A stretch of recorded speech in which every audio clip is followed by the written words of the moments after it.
And you have a nice, good work-life balance? Absolutely. Brilliant. That is imperative. Yeah. If you don't have that, you can easily burn out. That is an area of psychology that's not really popular, but very helpful. I love what I do. And honestly, doing things like this, being part of podcasts and getting the word out there is my passion because what I've learned working in the medical system versus working in the public system is that the same type of treatments are not available in both systems. When somebody has depression or even anxiety, and they start having pain, if that's not addressed, having more pain increases their anxiety and their depression. I often say that pain's a social disease because how would we know if we didn't compare ourselves to another person?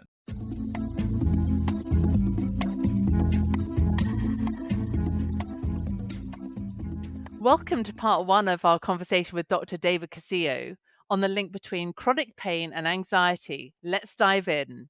So, David, I'd love to hear a little bit about you. You're based in Chicago, is that right? That is correct. I've lived in Chicago the last 16 years. Yep. Do you know, I heard something charming about Chicago, which was that apparently, and do correct me if I'm wrong, in Chicago, when the flower pots are replaced, it's done late at night. The flowers are replaced in bloom so that when you guys wake up in the morning, all your fresh flowers are done in bloom. Is that a fact? I don't know for a fact if that's the case, but every time I wake up in the morning, the flowers are in bloom, so there is something to what you're I saying, yes. I told you something. How lovely. Now I'm gonna Uh, check into it because I didn't know about that, but yeah, that makes sense because when the seasons change, they do it so quickly that when you're there the next day, it's, like, fixed and, oh, like, blooming, so yeah. how lovely. How Yeah. good for the mental health, I'm sure. But anyway, We need it, yes. absolutely.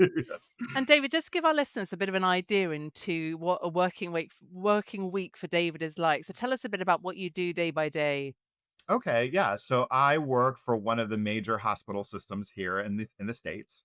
And I work in a pain clinic as the psychologist. So when patients come into the pain clinic, the anesthesiologist, the pharmacist, the osteopath, the physical therapist provide traditional therapy. And so then I come along and I provide some alternatives to therapy and some complementary modalities for patients who have chronic pain. In addition to that, I also have my private practice where I do a lot of assessments, especially looking at people who are Spanish language because I am bilingual. My family is originally from Spain, How and so lovely. I'm blessed to know Spanish as well. And so I do assessment for Spanish speakers, which is really hard to find. Right? Oh, wow. How satisfying. And you have a nice, good work-life balance? Absolutely. Brilliant. That is imperative. Yeah. If you don't have that, you can easily burn out. How lovely. Yeah. Brilliant. And out of interest, why psychology and why pain management? There's a saying in graduate school is research is me search. And so in a very, very young age, knew that I wanted to be a psychologist, and my journey wasn't a direct line. I did, piece by piece, and got my degree slowly to where I was able to find a niche in psychology that was really speaking to me. So I am a clinical health psychologist. I'm board certified, and that is an area of psychology that's not really popular but very helpful. What it is that they put psychologists and implant them within medical clinics as opposed to having a separated, right? Because there's a stigma that's comes along with that.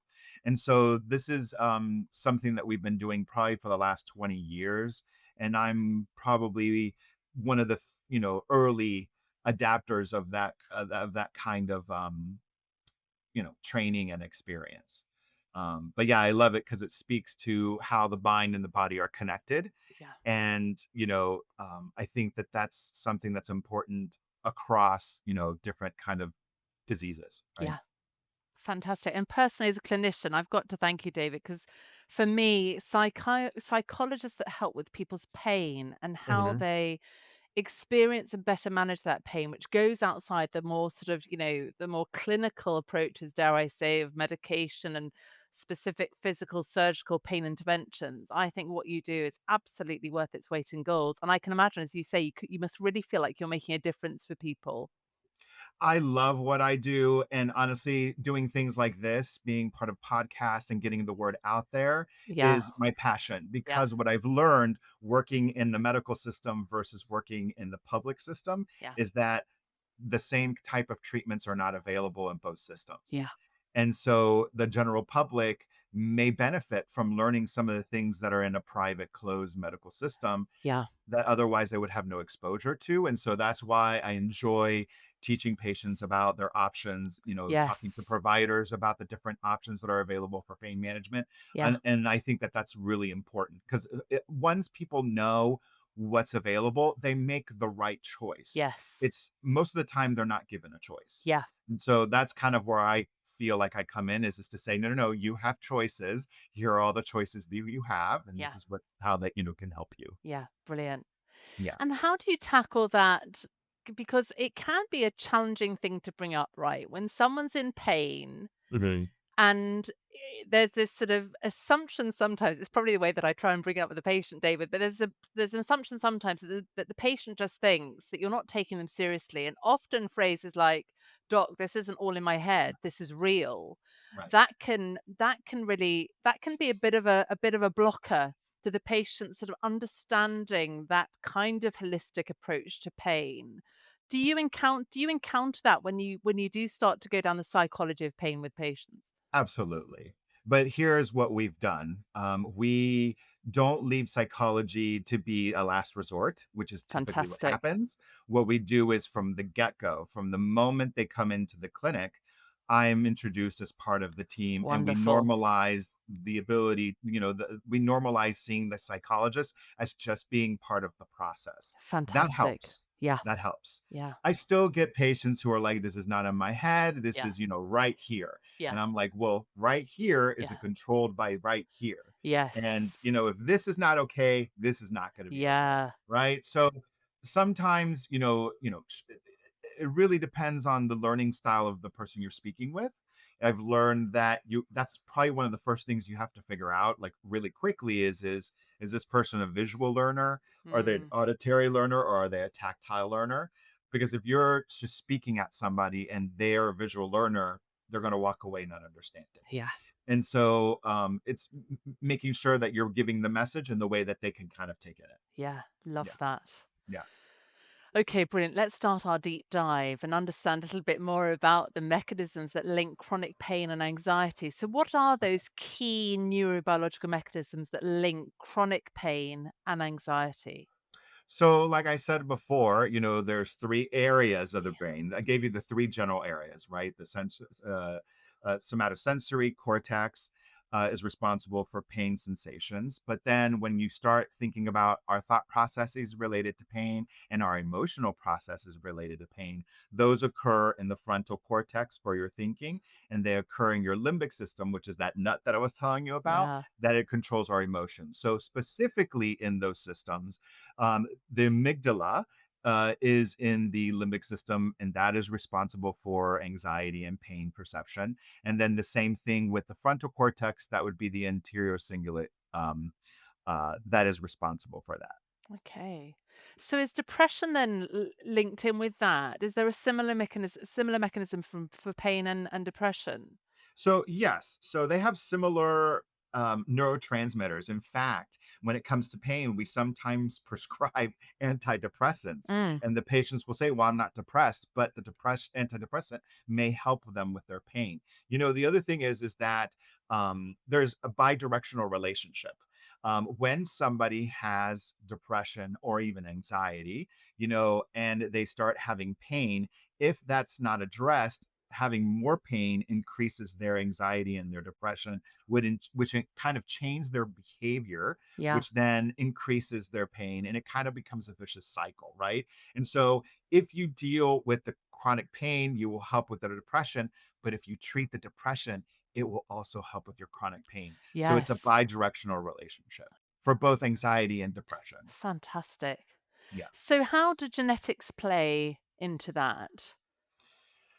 All right. So when it comes to genetics, We're all a little different. And so there's three areas that I can think of that are probably most related to what we're talking about. One of them is neurotransmitters, right? That, the level of neurotransmitters that you have in your brain, that's going to affect, your sensitivity to those experiences. If somebody is pain sensitive. So, a lot of people who, for example, soldiers that go to war may tell you that their sensitivity to pain is very high. Their pain threshold is very high. They can handle a lot versus someone who's maybe of a civilian maybe has a very low pain sensitivity, right? And so again, it has to do with sensitivity, pain thresholds. The third area is coping, right? The person's ability to cope with pain and their ability to cope with anxiety, right? Um, yeah, I would say that those are the three areas that are genetically predisposing us. Okay, okay. So, how do changes in the brain's neural circuits contribute to the persistence of both conditions?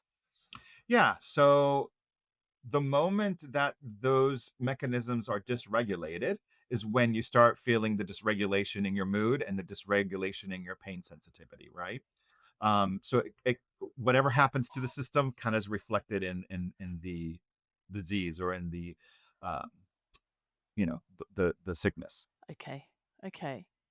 And are there specific biomarkers that can help clinicians identify those patients at higher risk for both pain, chronic pain, and anxiety? hmm So that's again really early on in the research. They are looking at things like neurotransmitter levels, but they're also, using things like neuroimaging that have been around for, a while. They're just using them in a different way now to see if we can see commonalities within the population. There's also genetic markers. There's also inflammatory markers. I know that that's really big now when it comes to functional medicine.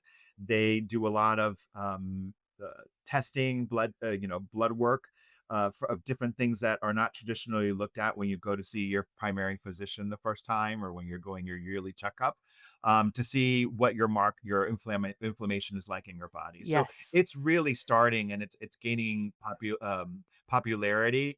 But again, it depends on your medical system, right? Here indeed. in the U.S., it's all about cost and it's all about um, reducing the amount of money that it's going to cost. And these things are costly. Yeah. And so, I think they're still doing the research to see if we can, make this more affordable so it can be used more widespread. Okay.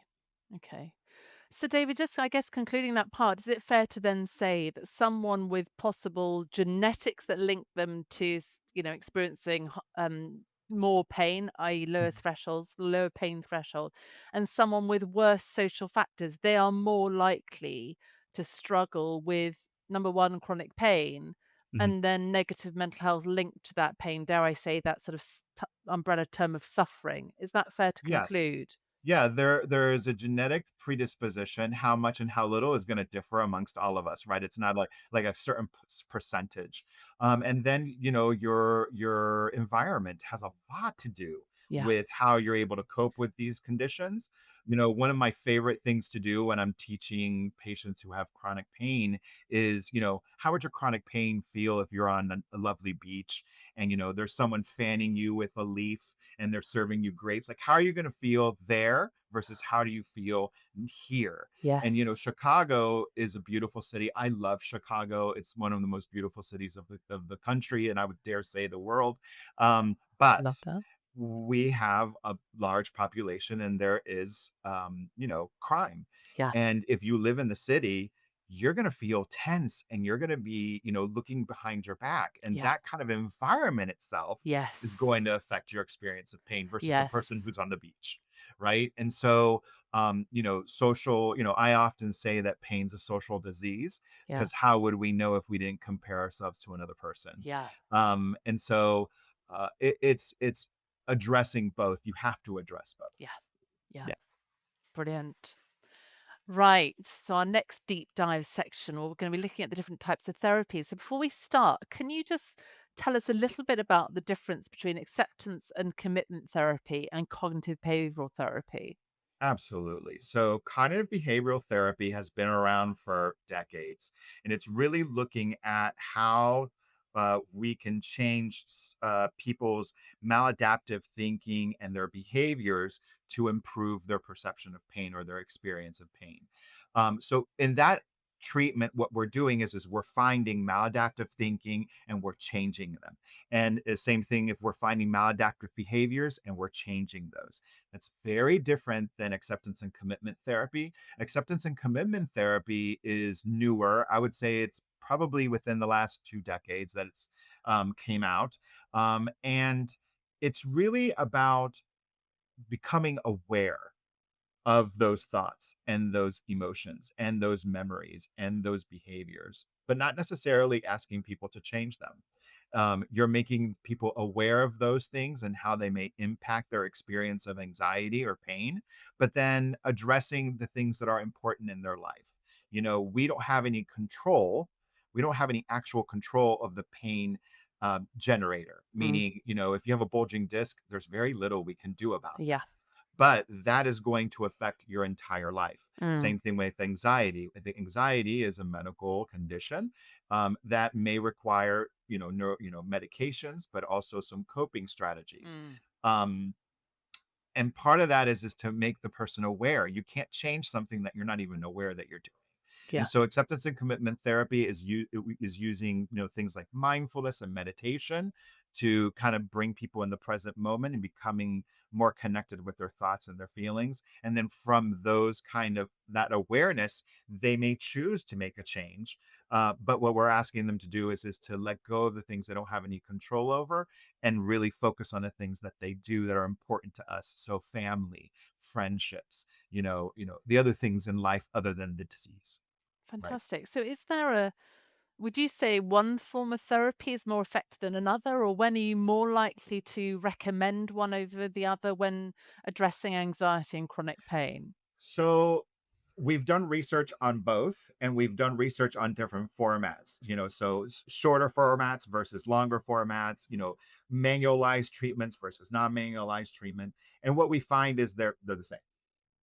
They're the same. They Oh. just they just require different amount of time. So Mm, when we do cognitive behavioral therapy, what we see is that there's a tug, there's a push and tug, right?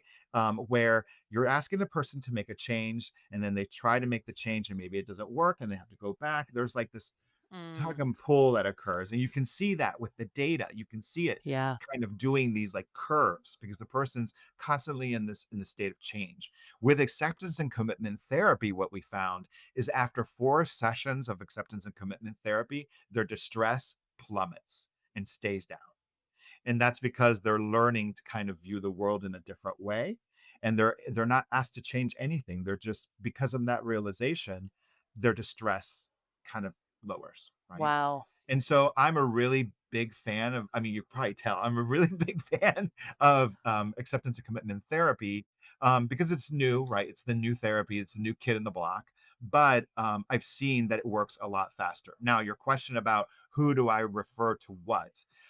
If I feel like someone has a little the ability to kind of be aware of their thinking and their emotions, and they know what a thought and emotion is, if there's a little bit more intuition or insight, I might push them towards acceptance and commitment therapy because they already have some of those skills. If somebody doesn't, I really try to do cognitive behavioral therapy because in there's a lot of education, but they're also starting to try some of the things that are going to be necessary to do acceptance commitment therapy. In fact, cognitive behavioral therapy, I think of more like a problem based intervention. And then acceptance and commitment therapy is they've already tried the problem solving and it's not working. Now it's how to accept and, Yeah. emotionally address. Yeah. Fantastic. Yeah. I feel like optimists would be better suited to CBT and pessimists to break it down That's further, that's an interesting way to look at it. I'll have to pay closer do a attention. study on that. Yeah. But it also links in, doesn't it? You must have heard of Mel Robbins and her concept around this idea of let them. Have you seen her? Oh, Have you absolutely, I've heard there that, yeah, let yeah. them, So right. I think that the let them kind of mentality definitely slots into that acceptance piece. Just let them get on and be them, and you just focus on being you. I think there's yeah. So I like that. I like that. Well, the thing that I find is probably the biggest crux is this idea is that when people hear acceptance, they assume that you're telling Yeah. them they're gonna have to get over Give it up. Yeah. or give up, Yeah. right? And part of the hurdle is to explain to them that no, no, no, no, that's not what we're saying. We're Yeah. saying is you're learning to live with what you have, but you're still going to have a fulfilling life if you're able to do that. If you continue to kind of focus on the disease itself, the thing that you're not able to control, you're going to continue to have the same difficulties. Yeah. Yes. Yeah. Yeah. You're kind of setting them free from that fight, aren't you, in a way? You're saying, "Look, it's Yes. okay. Stop fighting this. Stop trying to get Hard to the driving. bottom of things Mhm. and undergoing, multiple surgical procedures." I'm sure you've seen patients like this. They are just unwilling to stop giving up in a way. Right. But actually, sometimes it takes someone like you who just comes along and goes, "It's okay. Let's just change our approach to this." And Yeah. that's still you fighting, but it's just you fighting to live a better life. Life. How Exactly. powerful. Yeah, Wonderful. we use a lot of different, skills or different, experiences for them to kind of reach that conclusion themselves. Yeah, Because if I tell them, they're like, yeah, yeah, whatever. But yeah. if I get them there by doing different interventions, one intervention that comes to mind is I have them write every type of treatment they've tried to control their pain. And then I've asked them how effective that is, whether it's given them short Wow. term relief or long term relief. Yep. And that intervention, you really see people kind of the wheels start turning and they're like, "Oh my god, everything is short term." And you're like, "Yes. And what is it that you want?" And they want long term. And I'm like, Those two things will never they'll never touch each other. They're like two parallel lines." And so that intervention in and of itself will get people on a different path. I've seen them, right? Yeah, absolutely. And you have put pen to paper on this subject, David. You're the author Mhm. of the book Pain Relief Managing Chronic Pain Through Traditional, Holistic, and Eastern Practices. Mhm. Tell me about that. Tell me about these interventions which you found to be really effective and how they've transformed chronic pain and anxiety. Absolutely. So, working in the hospital system that I work in, one of the things that I do on a weekly basis is I do something called the Pain Education School Program. And what it is we're teaching patients about 28 different treatments Wow. that are available for pain. We know about four or five. If you ask any layperson, they know about four or five. Yes. There's 28. And so what we do is we go through and we have the experts in each of those areas come in and they talk to the patients about, pain management from their perception. That's only available in the hospital system that I work. What about Mm, my patients who live in the civilian world? yeah. What do they do? That Yeah. does not exist. And so I would kept hearing this from people like, "You know so much, like, why don't you tell people?" And I'm like, "I can tell them, but I can only do it one person at a time. That's not fast enough." And so the creation of the book came from a need that I saw in the community where every time I would talk to somebody, I would start off with three things that they should start off with, Yeah. try. Yeah. And they would try those things and they would come back and say, "Oh my God, like, why nobody brought this up to me before?" And so it felt like there was a need in the in the community for that kind of, information. Yeah. And so the book is basically a reflection of what we teach in the closed hospital system versus what people talk about in the community, right? That wraps up part one. Thanks for listening. Be sure to join us for part two, where we continue that conversation with Dr. David Cosio.